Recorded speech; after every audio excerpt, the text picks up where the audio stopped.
Hello, everyone, and welcome to the webinar on leveraging your diverse skills for a global health career. My name is Maribel Sierra, and I serve as the Communications and Outreach Specialist for the Global Health Fellows Program 2, or GHFP for short. Today, I'm going to moderate our discussion, and I'd like to thank all of you for joining us today. I see we have about 208 attendees right now, and we're getting more people on board, so we'll go ahead and get started. For those of you unfamiliar with GHFP-II, I invite you to take a look at the attachments included in the webinar the GoToWebinar side panel. You can see it under attachments, or it's actually labeled as handouts here. Our GHFP-II support staff, Stacy, Juan, Bob, and Stephanie, are online and will monitor your questions. We have a large audience today, which is great, and we're going to do our best to address as many of your questions as we can in the time that we have. This webinar is meant to be an interactive discussion, and we really want to hear from you.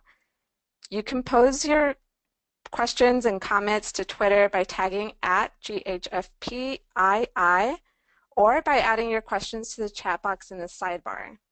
If you have any trouble with GoToWebinar, please send your questions in the chat and our team will address them as they come in. Okay, we're going to jump right into the content.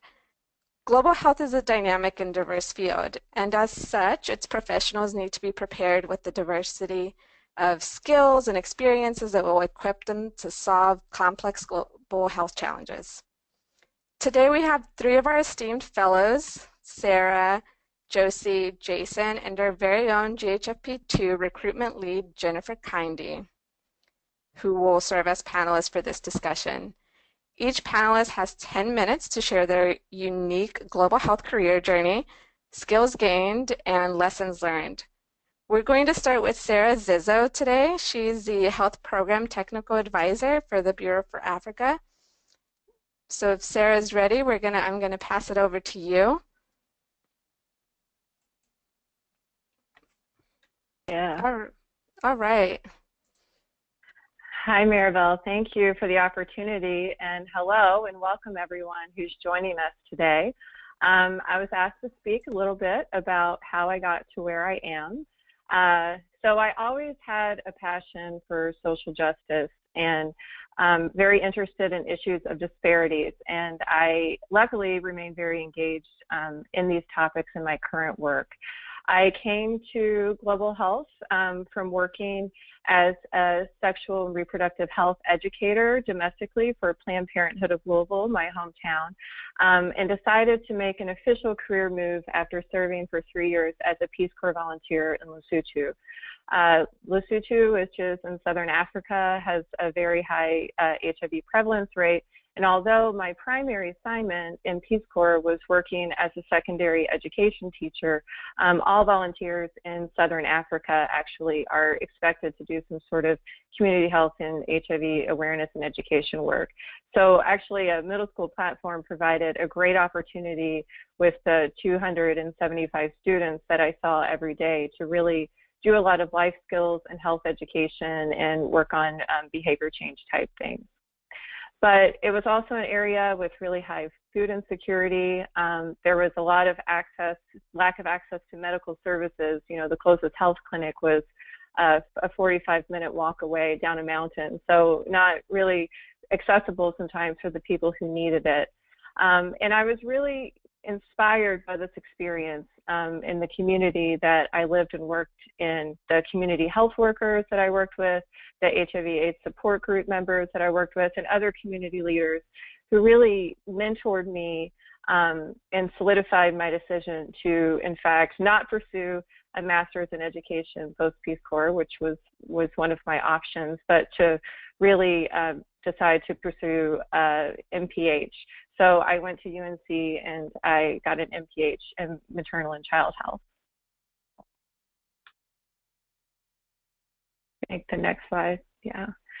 So I think each experience that you have can really lead to the next experience. I mentored students in grad school who were undergraduates, and I would always say I'm a really big believer in just trying things and to figure out if you like it. I actually started out as a performing arts dance major in high school and was on a path to pursue that career until I decided that I really wanted to have more of an academic focus in my life.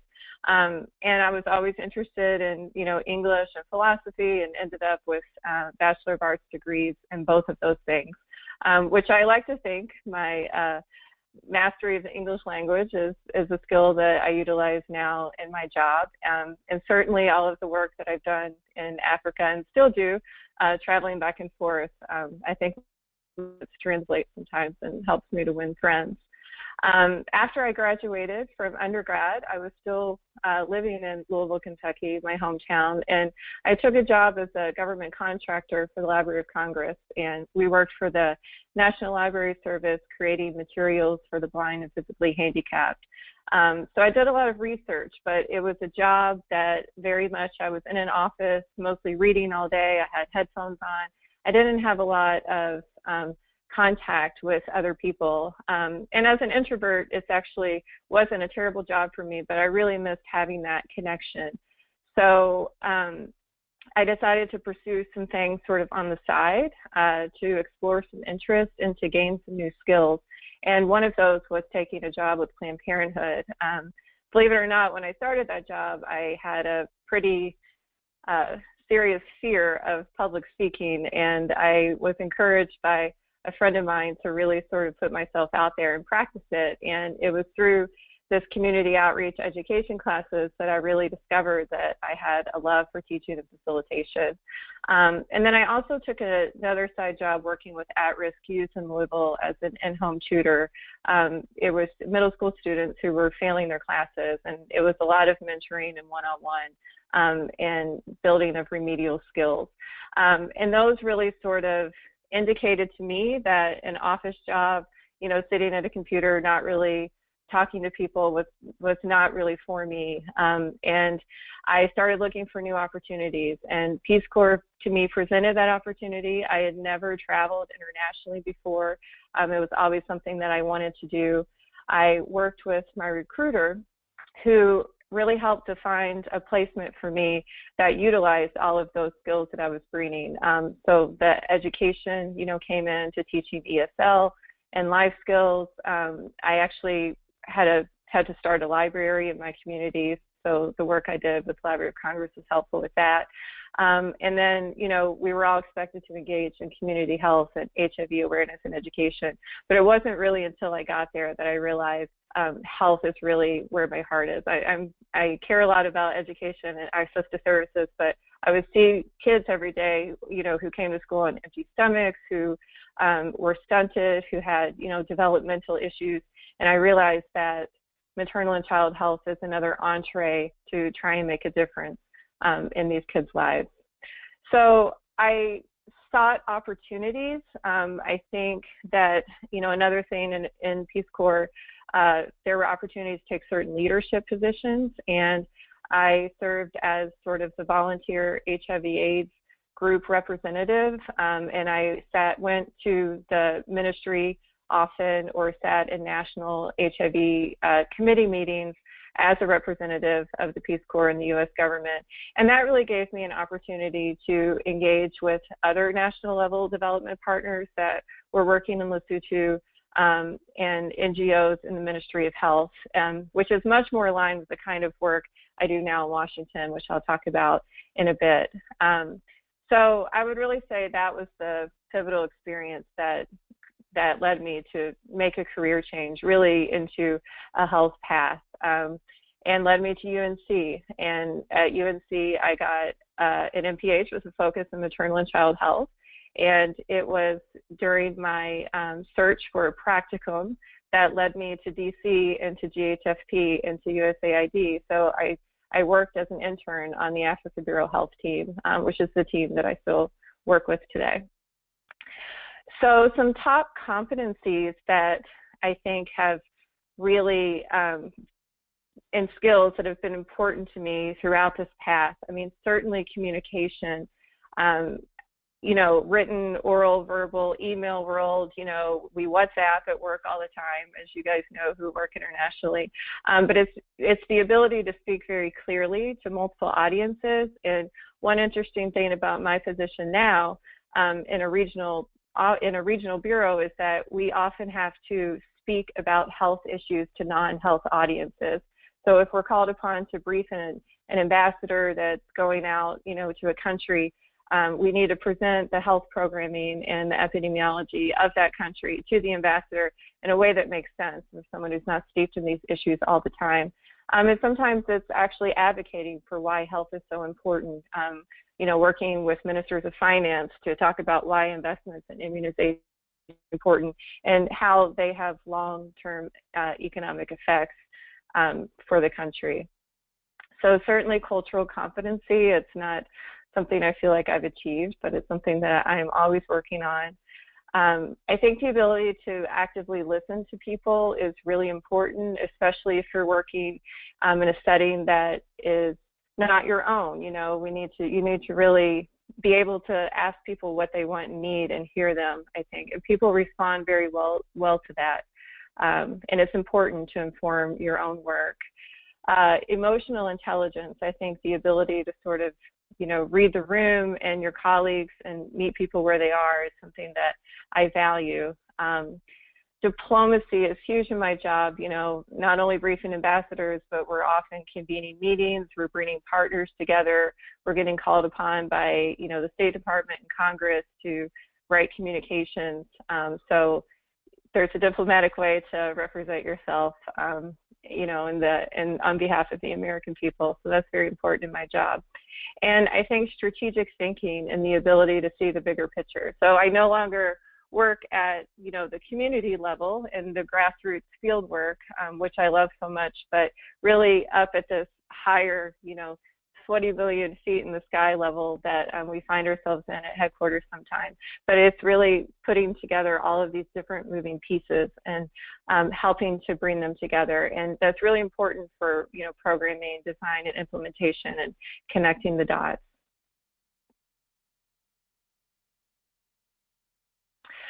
So a little bit more about the work that I do at USAID. So I work as a health program advisor for child health, immunization, and polio. USAID has technical bureaus, such as the Bureau for Global Health, which many of you are probably familiar with, but USAID also has regional bureaus. So I work in the Regional Bureau for Africa. So we really think more about regional activities or regional problems and trends that we see happening on the continent, such as cross-border health.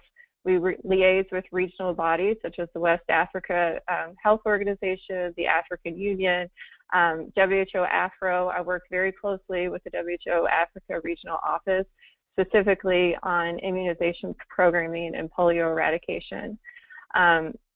I do a lot of management. It's a lot of program management, grant management, but we also get to do a little bit of program planning and design, which I personally feel I get very excited about. It sort of enables me to bring a little bit of more creativity into my work and to try and think about, you know, innovative solutions to solve a lot of these really challenging health problems on the continent.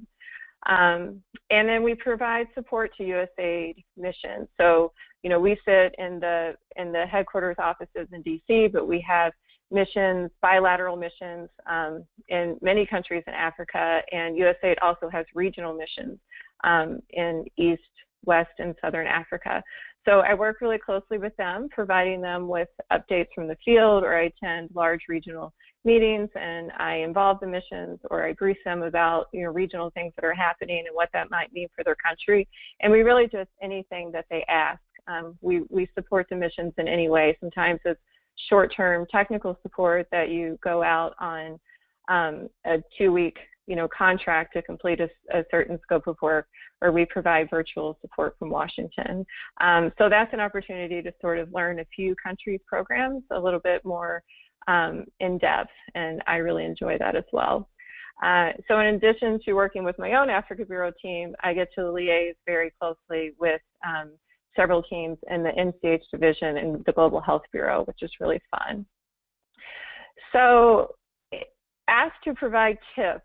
I really think it's important to think about gaining experience with diverse populations. If you want to work in global health, this is a skill that is really important and certainly transferable to many different environments. And I think that you show your potential employers or people that you work with that you know how to do this, and it's not something that everyone is a natural at, but it's certainly something that's very valued in this field.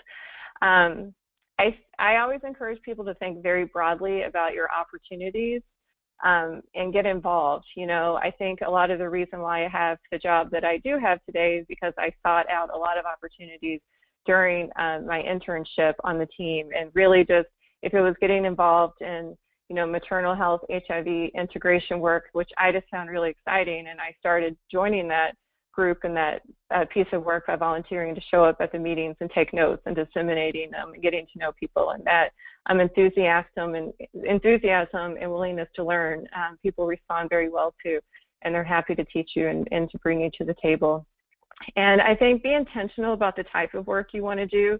It's okay if you don't know, go and try, but I think, the type of job like that I have at USAID now, if you are someone who really wants to do, community health programming and get out in the field and work directly with people, this is not necessarily, a job that provides that day to day. So I think there is so many different organizations and ways to work in global health, and I know the other panelists are going to talk about that as well. So I would just do some research, think about what it is, and seek those organizations that are working in that area and what types of skills that they're looking for. And sometimes working at an NGO, or a small nonprofit, you get to do all types of jobs. It's very high stress, but you learn all the different sides of it, which I think are useful in your career later on. Thank you so much, Sarah. I'm going to move over to the next slide and our next presenter, Josie. If we could have Josie on the line. Okay. Hi, everybody. Can you see and hear me? Doing great, Josie. We can see you and hear you. Okay, good. So thank you so much for having me on this panel. So it's interesting to the process of reflection and thinking about what we can share in 10 minutes about our lives. So how I came to a global health career. So from a young age, I would say from the beginning of high school, I started volunteering in after-school programs with kids in child psychiatry facilities in Chicago, where I grew up. And I always knew that I wanted to do work that had to do with helping people live healthier and happier lives. When I started thinking about what I wanted to do, I was really uncertain, I would say, as to how to direct my intellect, my energies, and what would be the most strategic way to educate myself formally to prepare for a career that could be most impactful, most meaningful. And so I started in medical school, and I did 2 years of medical school, thinking that I was going to become a child psychiatrist. And I basically, in those 2 years of medical school that I did successfully at Northwestern, I have to say that I wasn't that inspired. I was learning a lot about biology. I was learning about a lot of things that were, that are fundamental to human existence. But I wasn't really that moved and excited about psychiatry and the psychopharmacological emphasis. And I went to public health school at Harvard to do what was going to be a 9-month MPH. And when I got there, I basically discovered the field of public health, which I hadn't really known existed. I really wasn't that intimately acquainted with all of what public health is and can be. This was 1997. And I got there, I was on the edge of my seat with interest and delight. I was just so excited to be learning about systems thinking, population health, the health and well-being of groups of people rather than the biological aspects of individual level health. And that 9-month MPH ended up turning into a 5-year PhD. And so for myself, the journey has been from a focus on individuals to a focus on populations. From a philosophical standpoint, I've definitely moved from this early kind of thinking about how can I most be of service to really a solidarity and social justice perspective. And to me, public health is just such a great field to be in because it's about changing systems and structures and working on the population level for justice, equity, and well-being for folks. We can do the next slide. So I've already started talking about this. Angst and uncertainty. I was really trying to figure it out. So for example, when I was a junior in college, between my junior and senior years, I went and I was an intern in the sex offense section of the U.S. Attorney's Office here in D.C. And I really do think that if folks are able, it's definitely very helpful and instructive to do internships or to volunteer or to do practicums for course credit and so on, things that can help you gain exposure because they can help you see, what kinds of things move you, excite you, what kind of work gets you excited versus what kind of stuff don't you want to be thinking about. So I realized when I did that internship in the sex offense section that I did not want to be a sex offense prosecutor. I didn't want to be on the receiving end of these kinds of cases, thinking about the characteristics of the perpetrator and thinking about the whole story of the assault and all these things. Like, for me, that wasn't the way that I wanted to be engaging with this issue of sexual assault. The topic still interested me, but that particular positionality, I realized, did not. Then, as another experience, I had the opportunity to be a White House intern after I finished my undergrad at the University of Pennsylvania. And that was also a really interesting experience in the federal government. Anyone can apply for a White House internship. I think you can do it, I think it starts after college graduation and beyond. So it's definitely something to look into. But anyway, so that taught me, that was my first experience in federal government, and it showed me another positionality, another way in which one can play a role in the world, and that was the opportunity to see how, rather than having a direct personal relationship with one person or beneficiaries or clients, this is a way where your voice can be heard, but it does have to go through committees and processes, but if it does go through and you do have an impact, you have the potential to have an influence on the lives of millions of people. So it was another positionality, and it was really formative for me to have that experience. I just want to make sure that I'm doing good on time here. So overall, so I graduated from undergrad in 1995, so it's about 21 years of graduate school and work experience at this point. And my work has included a combination of nonprofit work, NGO work, academia, social enterprise, and now here at USAID government. Both domestic and international. So some examples on the nonprofit side include, I spent a 1.5 years working as a community health educator with San Francisco Women Against Rape. I spent 9 years co-facilitating HIV support groups, mostly for LGBT young people in San Francisco who are living with HIV, and also a year with adult women. I started a nonprofit project called the Men's Story Project. There's an image here on the slide. But that's a project that uses storytelling and the arts, and men are basically creating these live productions where groups of men are sharing personal stories in public that challenge notions of masculinity for everyone's benefit. And then some of those events are filmed to create social media, documentaries, accompanying curriculum. And the project is happily starting to spread on college campuses in the US. I also put it together in Chile, where my family is from. So that was a project where I was able to bring my background also in theater and music and the arts, together with a public health perspective to think about, how can we create a movement building project where people's own voices are at the fore, with a focus also on the voices of men, of social groups that are less often heard, that can really help to challenge and change the paradigm around masculinity. And I also have a background in research. So I spent a number of years affiliated with the University of California, San Francisco in different ways. I did my postdoc there in HIV prevention at their Center for AIDS Prevention Studies.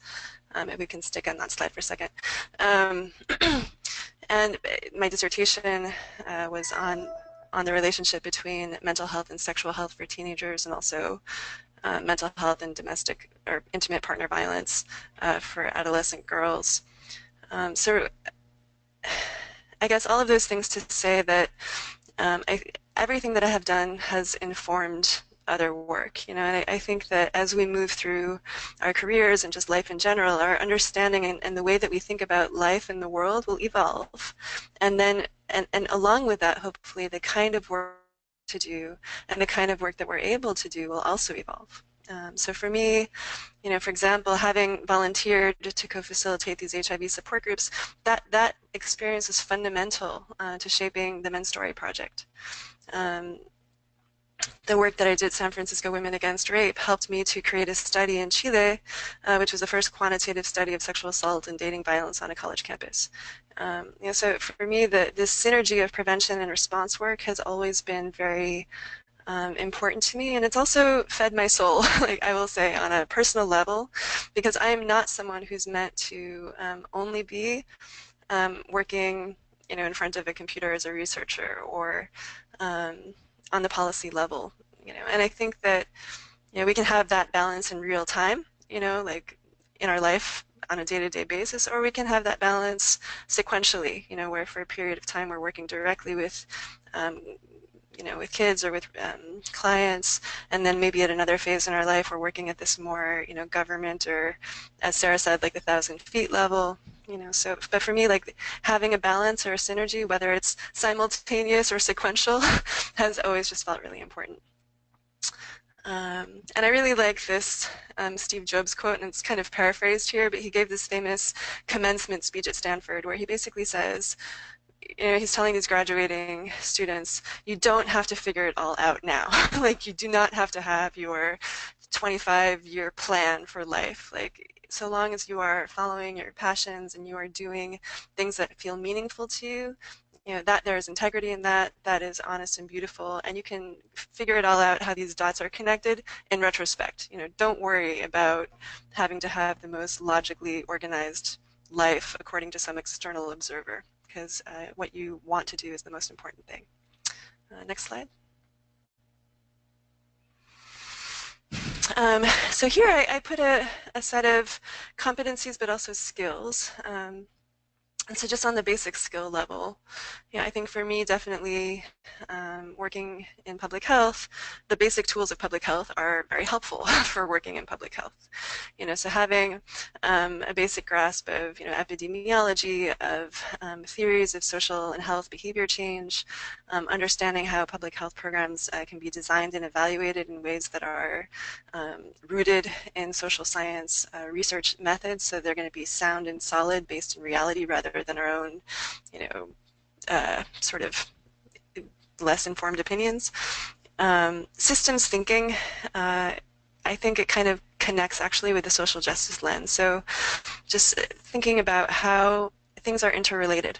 How does girls' education with clean water and sanitation, how does that connect with the legal frameworks that exist in a country around gender-based violence? How does, like just having an intersectoral way of looking at the world and thinking about how the different sectors are connected, and also how individuals, families, communities, societies, those concentric circles are relevant to each other. Having a research background also has been really helpful, because it does help me look at research critically and understand, what data looks reliable, what looks questionable, what can we trust, what needs to be improved. And the social justice lens, I think, as Sarah was also talking about, I think it's fundamental to global health work. Global health, I think, when done well, is social justice work. Everyone has the right to live in health. Everyone has the right to be able to, thrive and live to their potential. And anything that we can do to eliminate inequities and promote people's well-being, to me, is it's justice work at its core. But I think that proactively and having that perspective and being able to articulate it is really important. So I've put myself, when I was in public health school, for example, I took a course on race and racism. I've sat in many weekend workshops, week-long workshops on, systemic oppression, systemic racism, just thinking about and actively learning about, not just having a sense of it, but like learning the vocabulary. What does oppression mean? What does racism mean? Just basic education, I think, is really important on the social justice front. Intersectionality, feminism, like what do these things mean? Community organizing and mobilization. That's also, I think, a really helpful, for me, it's been a really helpful learning that I also engaged in. I took a course with Marshall Gans when I was in public health school at the government school at Harvard. He was an organizer along with Cesar Chavez for many years. And that perspective also, like thinking about systems of power and systems of and oppression, and how can we think about health as a justice issue, and what does mobilization look like, what does organizing look like? And then just some of the mundane things that can seem so daunting, like funding mechanisms, grant writing. To me, those felt very mystical and magical for a very long time. They kind of still do. But just make sure that when you are studying, that you learn how to write grants, that you do what you can to learn about the different ways in which people can get funding. Social enterprise development also, if you're entrepreneurial, if you're interested in starting your own nonprofit, for example, or your own campaign, or your own, nonprofit or for-profit enterprise, there's a set of skill and learning around that that was, for me, helpful with regard to the Men's Story Project.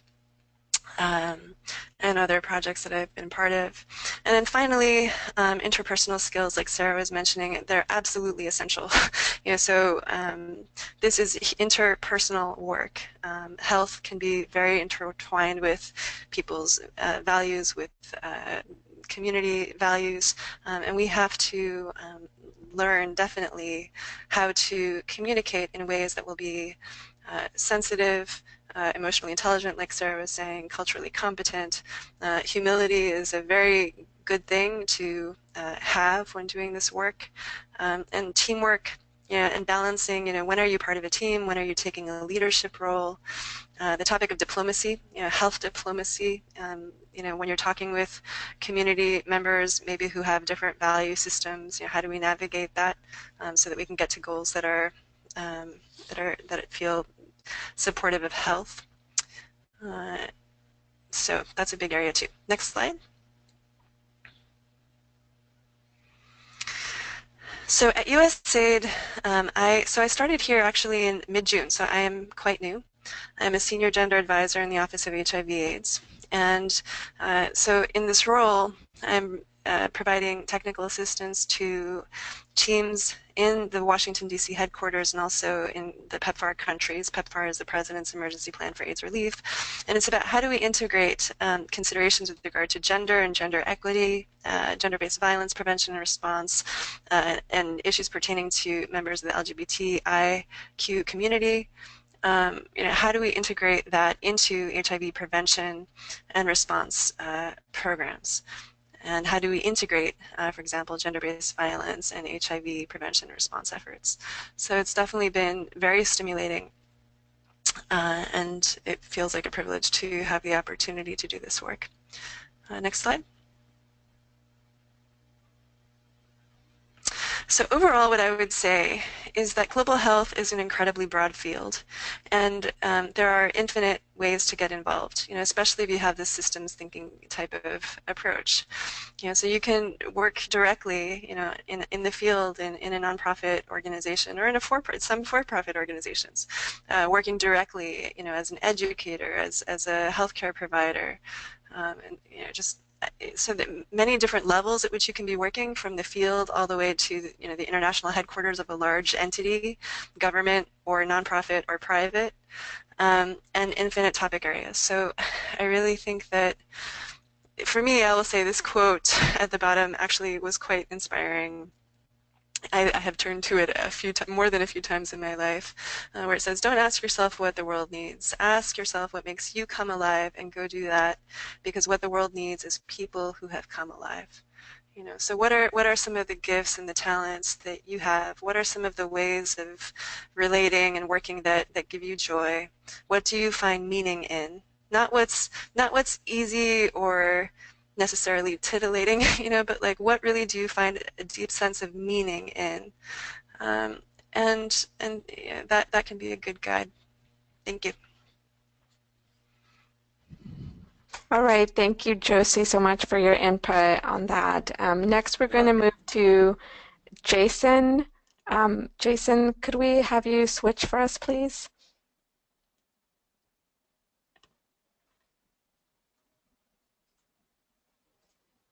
Hello, can you hear me? Hi, Jason. Yes, Great. you are good to go. Okay, great. So first of all, thank you again for having me present. So I'll start a little bit talking about my background and how I came to this bureau. So currently I work in IT, but I actually started studying with an undergrad in psychology. I'd always done professional work in IT. In fact, I worked in software companies while I was going to school for psychology. After graduating with my undergrad, I started working in an addictions facility for court-adjudicated adolescent females with dual-diagnosed addiction issues. So that's addictions with mental health and behavioral health issues. So I did that for a number of years. While I was there, I also took over our facility's HIV and AIDS training a portion of our facility. So providing counseling to our clients, as well as training new staff as they came in. So I did that for about a little over 2 years, and as things in my work facility start to kind of change a little bit, I decided it was time to make a move. So I'd always wanted to do the Peace Corps, so that's what I did. I applied for the Peace Corps. I was accepted pretty quickly. I was sent over to Botswana in 2004. I believe it was 4. And I did that, and originally I was sent to work as a social worker. So I did that for 2 years. I then extended for a 3rd year and stayed for a 4th year, so the last 2 years I worked for a nonprofit called John Snow Incorporated, or JSI, where I did data management for their research component. They were doing a research project called Making Medical Injections Safer, so I managed their data for that research project. So I'd always used IT even throughout my profession. If you can move to the next slide. After doing my Peace Corps, I realized I wanted to be honest though, before I even did, while throughout my undergrad, I'd never heard of USAID. I'd never known about work in international development. It really wasn't in my sphere of the type of work that I was doing. But after completing my Peace Corps experience, I knew that that's kind of what I wanted to do. I want to work internationally. I realized that for me, keeping my psych degree and working in that field really wasn't going to get me there. So I knew I always had an IT bent, I guess. So that's how I saw myself moving into international development. So I came back to the States. I applied for a master's program, got accepted, and I earned my master's in information systems management. While I was working, I was lucky enough to get a fellowship for my master's degree. So I worked for the university, and then I also worked for an IT startup company to do software design for them. So after graduating, I started to apply to USAID, as well as CDC and a few other offices or agencies. And it wasn't as easy as I'd hoped, so I took a job to pay the bills until I could find that profession or that job. So I worked for a larger company called US Steel as a software engineer, and I did that for a number of years until I could find a job with USAID. The work with US Steel was, I learned quite a bit about software engineering, but it was also a little bit soul-sucking. It wasn't really what I wanted to do. The corporate work isn't what I want. So I finally got a job with DACHA, which is a Democracy, Conflict, and Humanitarian Assistance Bureau in USAID. They have an office there called the Office of Transition Initiatives, where they work in tough countries that are experiencing transition towards democracies. So typically countries that aren't worked in with the agency. So while I was there, I was originally hired as a software engineer, but then quickly started to was informally promoted or formally promoted, I guess, as the acting team lead for that team. While I worked there, we developed data management systems for our office and a lot of other IT systems. From there, if you can go to the next slide. So from there, after working in OTI for a little over 2 years, I had the opportunity to do a lot of TDYs, which are just temporary duty assignments, so going to countries like Pakistan and Niger and stuff like that. I did that for a couple of years and then realized or decided it was time to kind of move on, and I wanted to get more experience in the agency. So I learned about an opportunity to get a fellowship here with the Bureau. IT is one of those skill sets that really kind of crosses all agencies, all bureaus, all offices. So I knew I was able to take my experience with software development, plus my experience with USAID, on top of my previous experience with global health in my Peace Corps days, and apply to this position, and that's where I went. So here I am. So I guess talking about some of the top competencies. Obviously for me in my field, the technical skills are important, but that's something anyone can learn, and you could just, that's what you go to school for. So that's not really what I'm going to focus on. The top skills that have helped me quite a bit in the IT field are actually the skills I learned in psychology when I worked in a prison, and those things include sort of communication, how to communicate with people, how to listen, how to de-escalate. The de-escalation skills are important a lot of times, whether it's because you have a prisoner waving a shank in your face, or because you are working in an office where people become heated over sort of a lot of the projects that you're working on. Empathy is a great skill.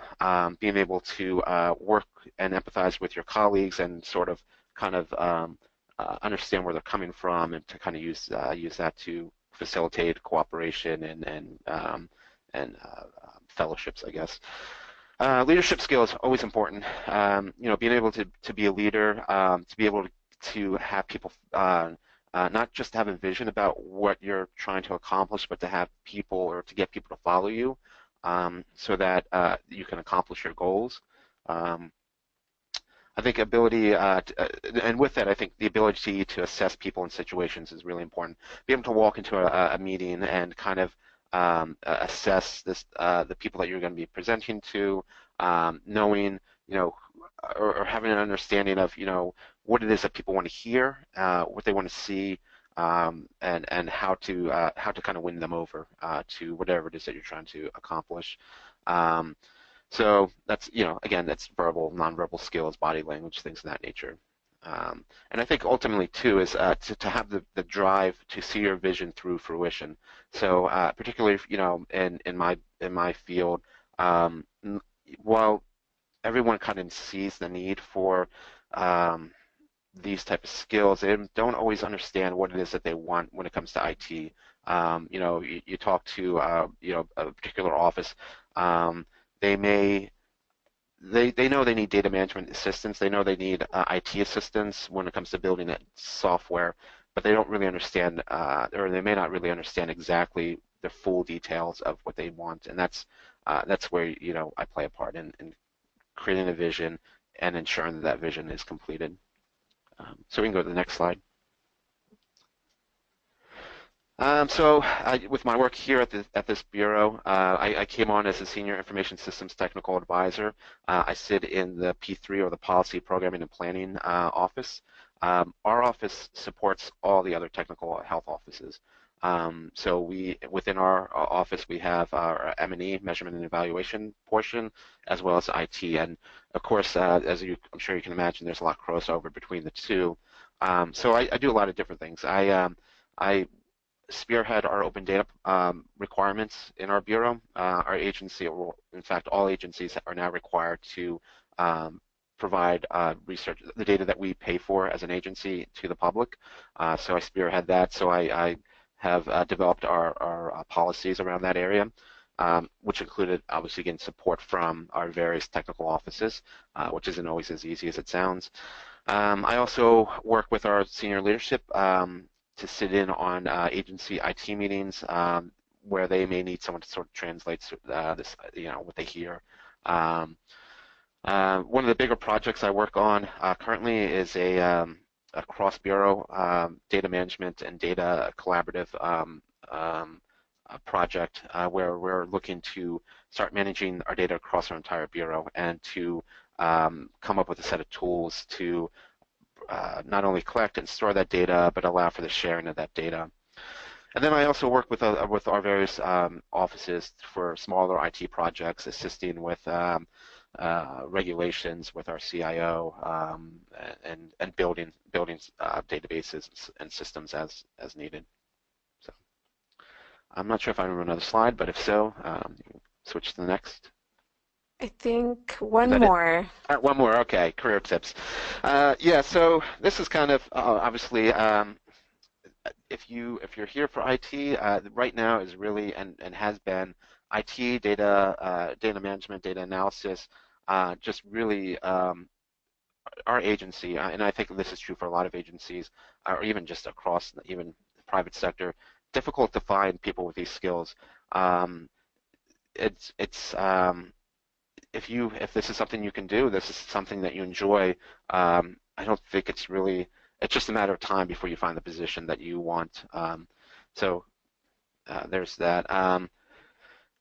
Having skills to, I think one of the big things too is for me was finding niches where you can sort of, where people don't want to do the work and you can sort of get in there and exploit the possibility or the potential to make a particular task invaluable.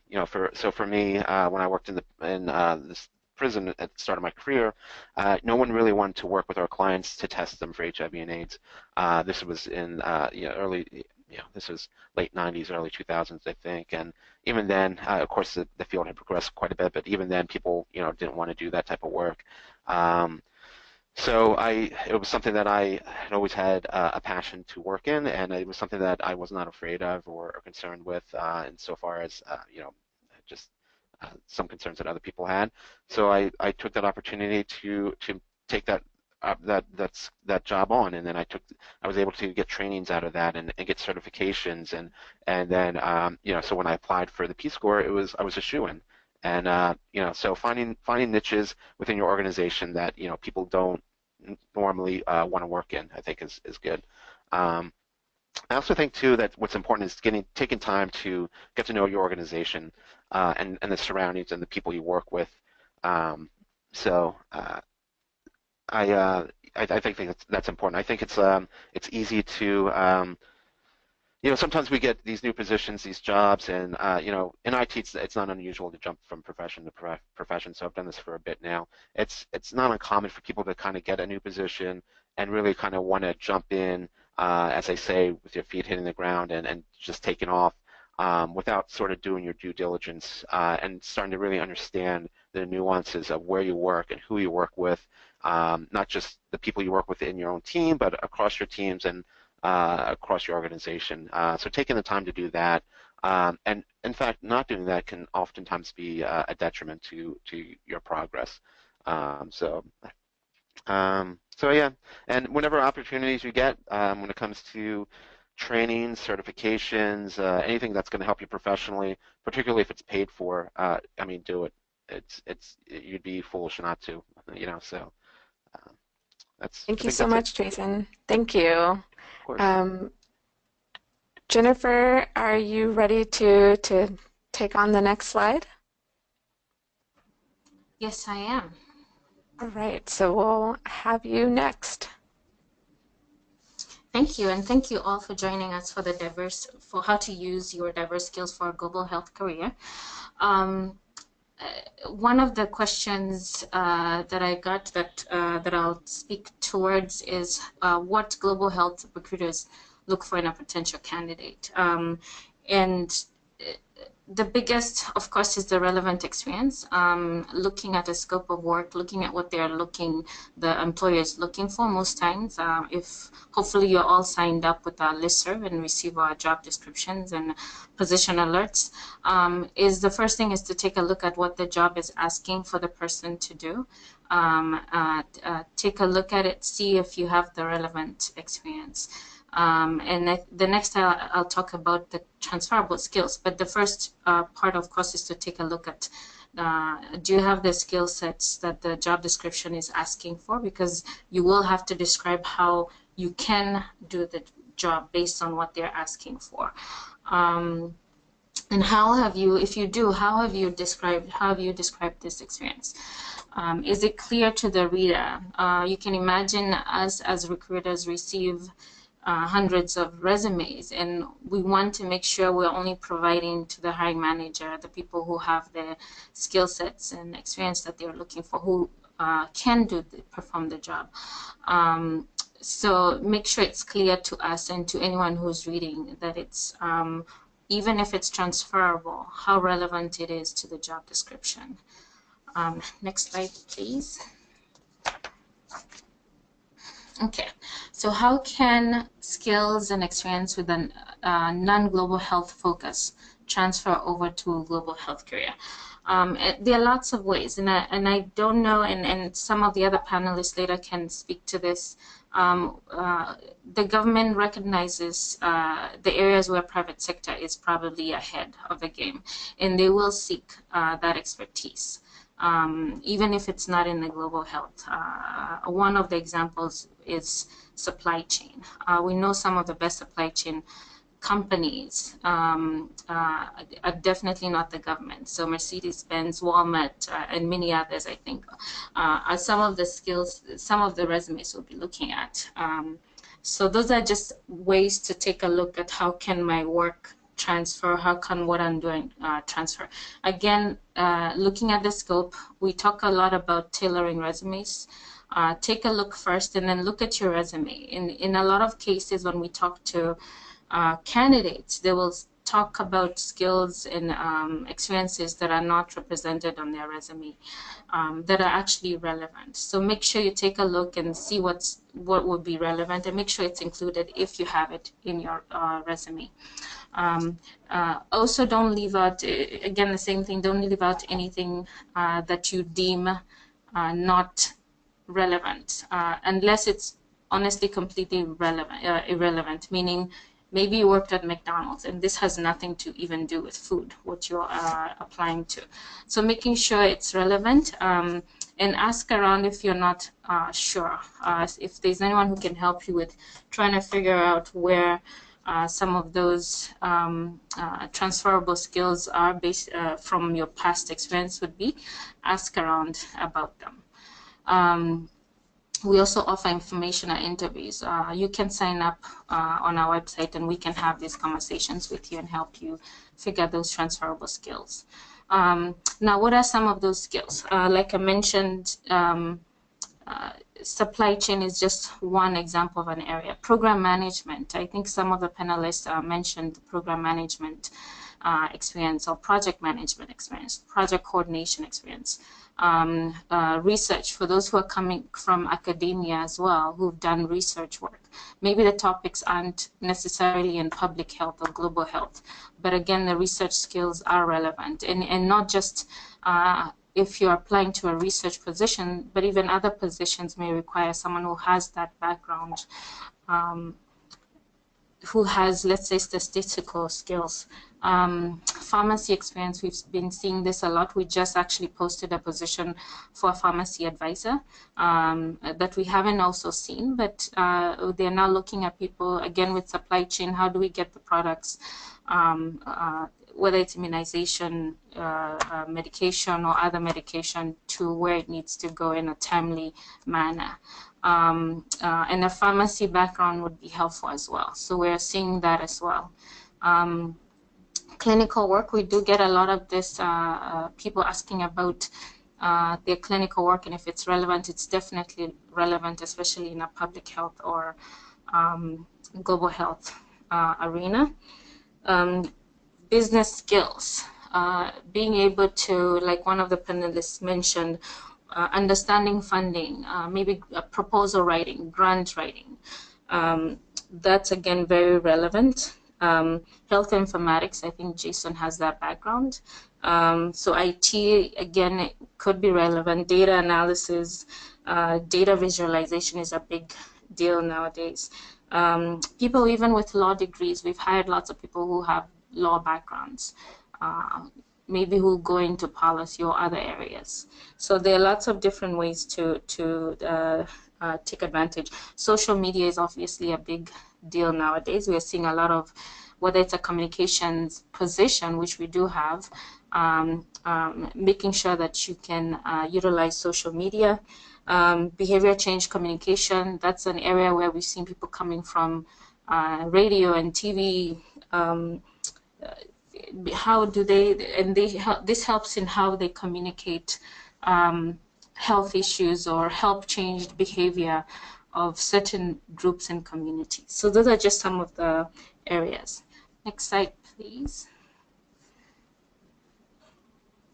So what are the top competencies sought by global health organizations and agencies such as USAID?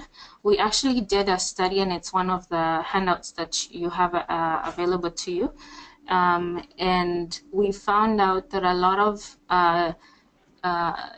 non-clinical skills that we did the study with, again, the program management was a big deal.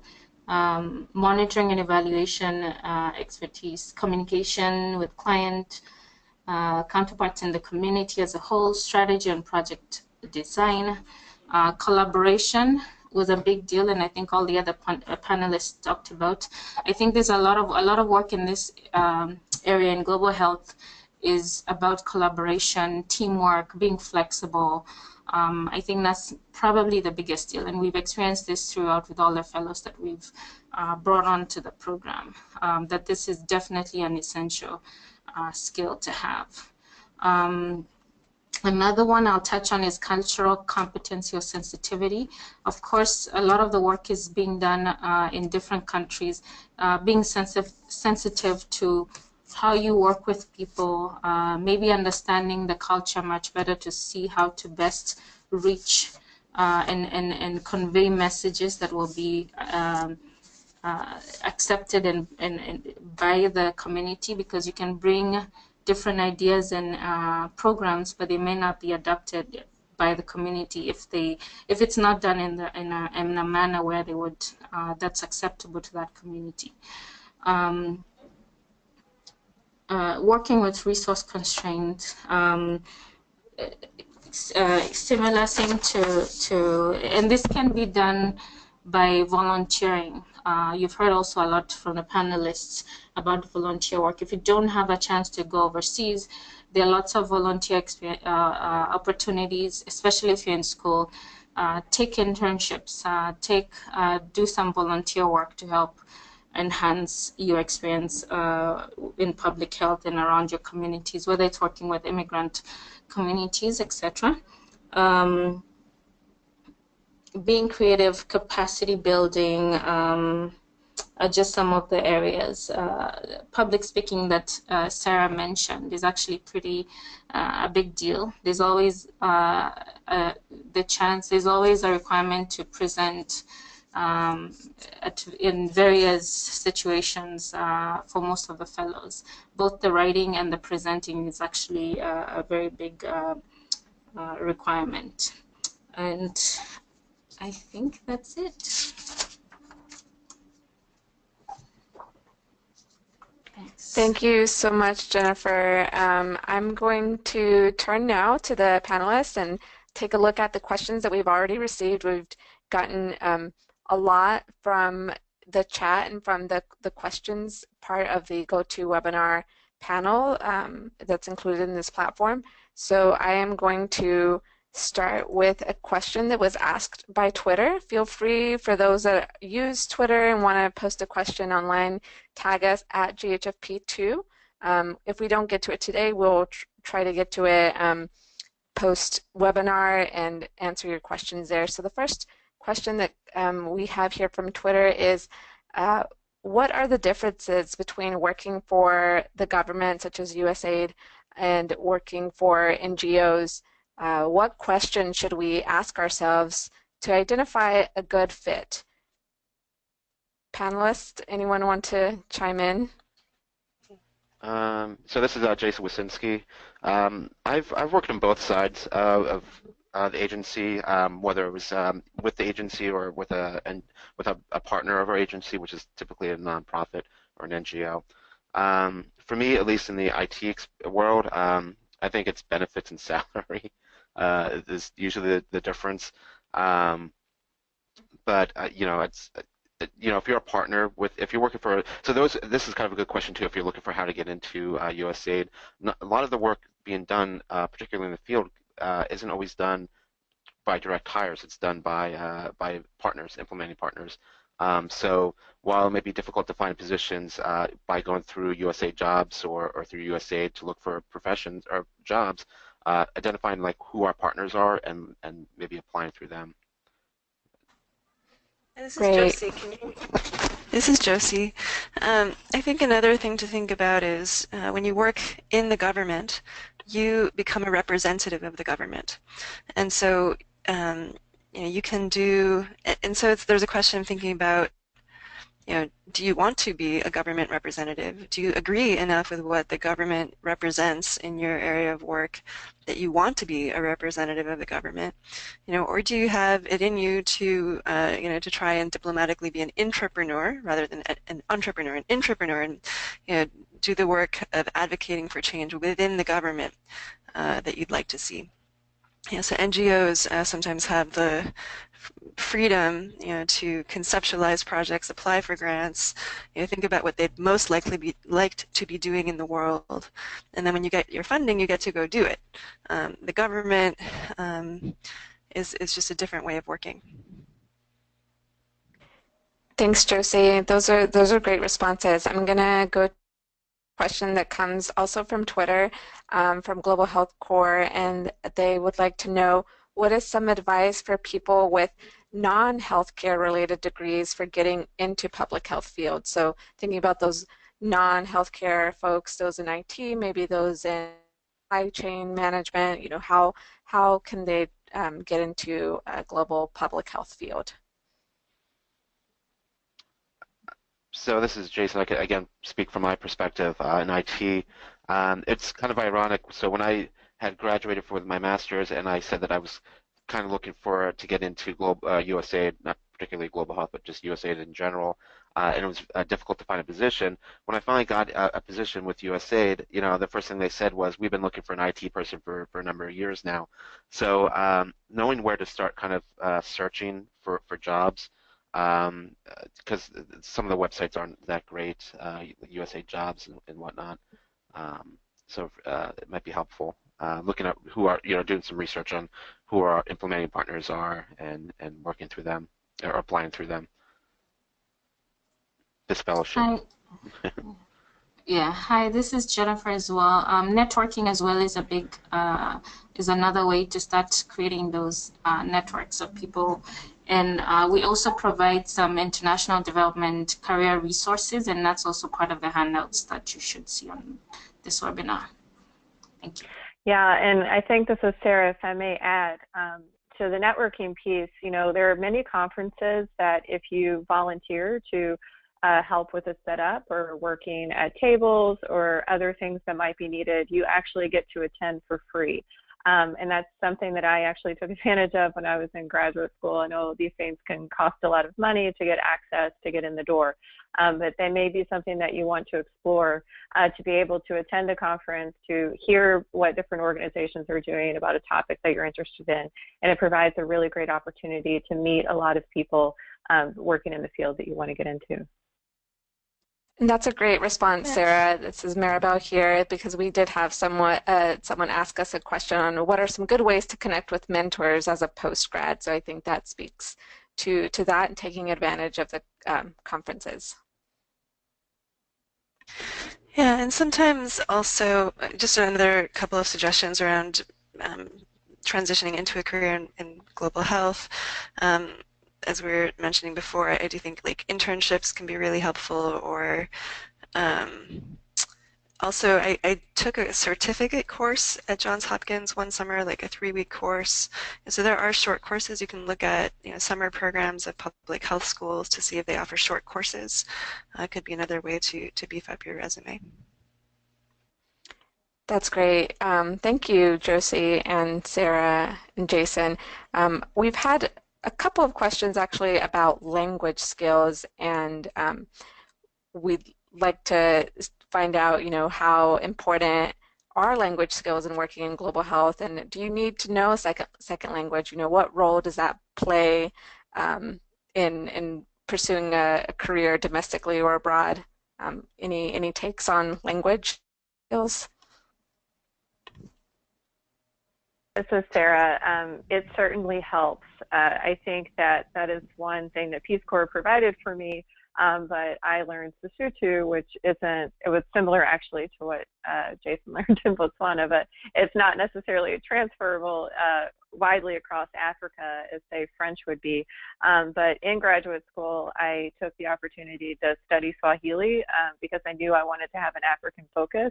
And I wanted to sort of, it was just 2 semesters, but to get another language under my belt. But I am currently studying French. I'm always trying to study and improve French. And I think that my opportunities in the region where I work would be greatly expanded if I was fluent in French and able to work in West Africa in French as a first language. I think that anytime that you can communicate with people in their language, it's much more helpful. So I would consider that, where you want to work and what language, might be needed. Because if you're thinking domestically too, it could be that it's Spanish. This is Jason. Dumela, Sarah. I didn't realize you spoke similar language. So for me, I'm horrible at languages. It's funny or ironic. I can program about 7 different languages, but to actually speak, not so well. But I think you're right. I think it depends obviously on the job that you're applying for. If it's required that you speak a particular language, then if you don't, then you're out. For me, when I traveled, to different countries, it wasn't a requirement. People we were working with, I was working with missions, and English was the primary language in those missions, so it was fine. But then there were some TDYs or some trips that I couldn't take because I didn't speak the language. So. Yeah, this is Josie. I agree. I think the more languages you speak, the more you're able to just navigate in the world and communicate with people. So I certainly recommend the more the better. That sounds like good advice.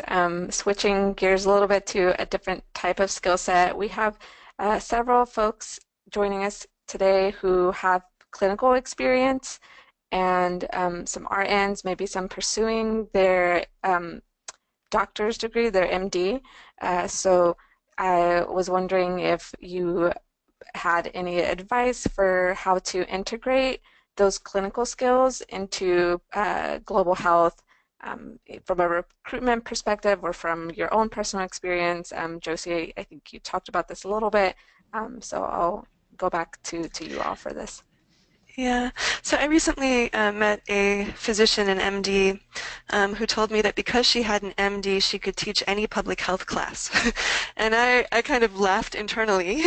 So with respect to, everything that goes into getting a medical degree, I do think that there are certain public health just skills and competencies that may not always be included in a MD curriculum that are distinct and really valuable.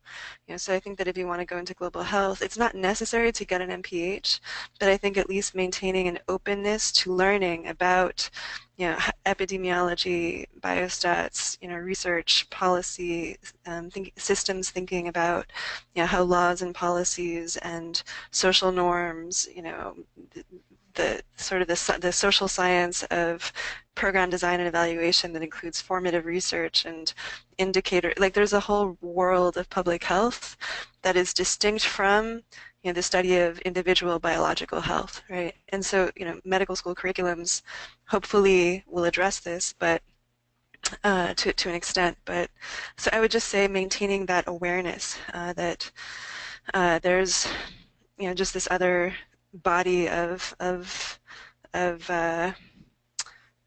science around public health that is helpful to learn about. That I would say that, and then of course the perspective that one has as a clinician is invaluable. So I think that when one marries those two things and brings them together into the domain of global health, population health, that becomes an extremely powerful combination that really prepares one for rapid leadership in the realm. And to add to that, this is Jennifer. We have had positions that we posted that actually required someone to be an MD to have that, and actually with active licensing. We've had positions, especially nutrition, where our nursing background would have been great for the position. Yes, and it really takes all different skills for this field. So depending on where you are in your career, you can use those skill sets to apply to one of our fellowships or internships. Here's another question from someone in our audience, and they want to know a little bit more about our fellowships. So their comment is that most of the fellowships that he sees are senior level. As an RPCV and current Master of Public Health student who has completed several internships, will there be more entry-level positions available? How does someone with his background sort of get into the field if they don't necessarily have 10 or more years of experience? Sure, this is Sarah. I would just mention a bit what was mentioned previously about looking at implementing partners. We are not implementers at USAID ourselves, and I think that there are many USAID funded projects that can be a good way to get your foot in the door, where you can actually move up a bit quicker and a bit easier than within the government structure. So if it's getting experience and additional years experience in particular kinds, I think that that's probably the way to go to gain that experience. And then that will position you to apply for a job like that in the future.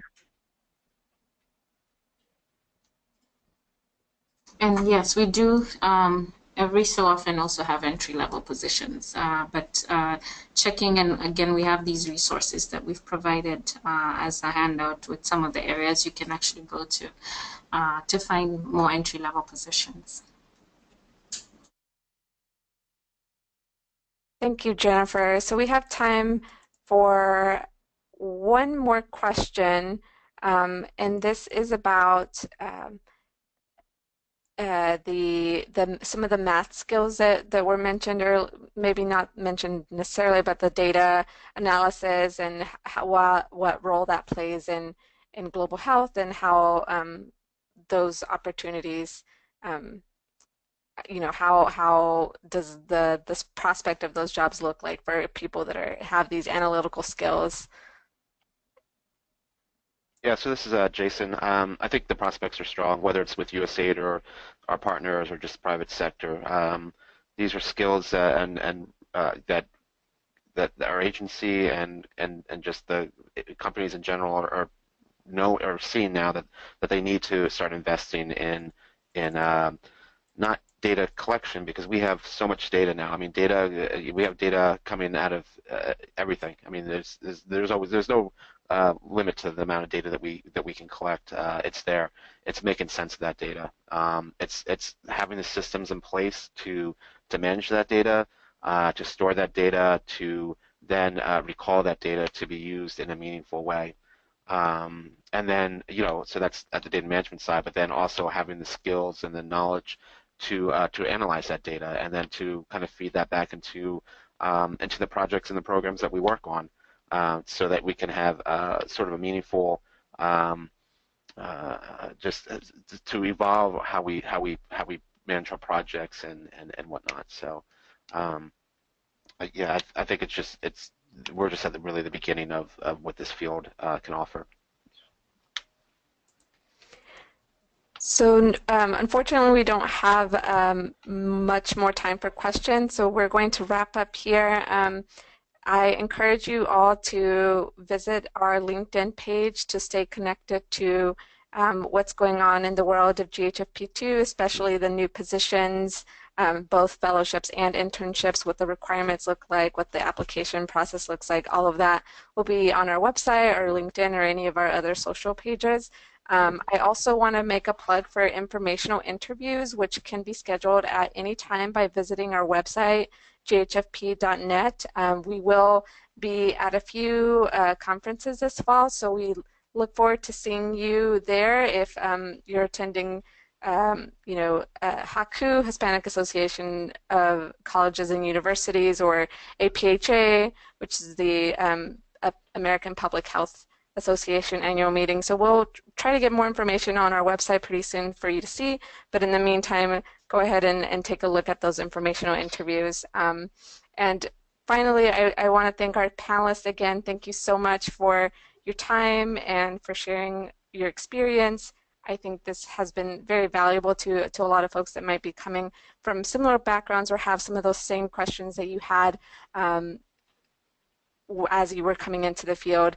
And as I mentioned, we did have a lot of questions that we weren't able to get to, so hopefully we'll be able to respond to them on Twitter. We'll follow up as well with a recording of this webinar, as well as the handout on global health, the one that we were going to send on how to use your skills for global health. So we'll send that additional handout and direct you to any of our other resources on our website in a follow-up email. So thank you so much, everyone, and have a great rest of your day. Thank you. Thank you so much. I wish everybody the best. Thank you. Bye.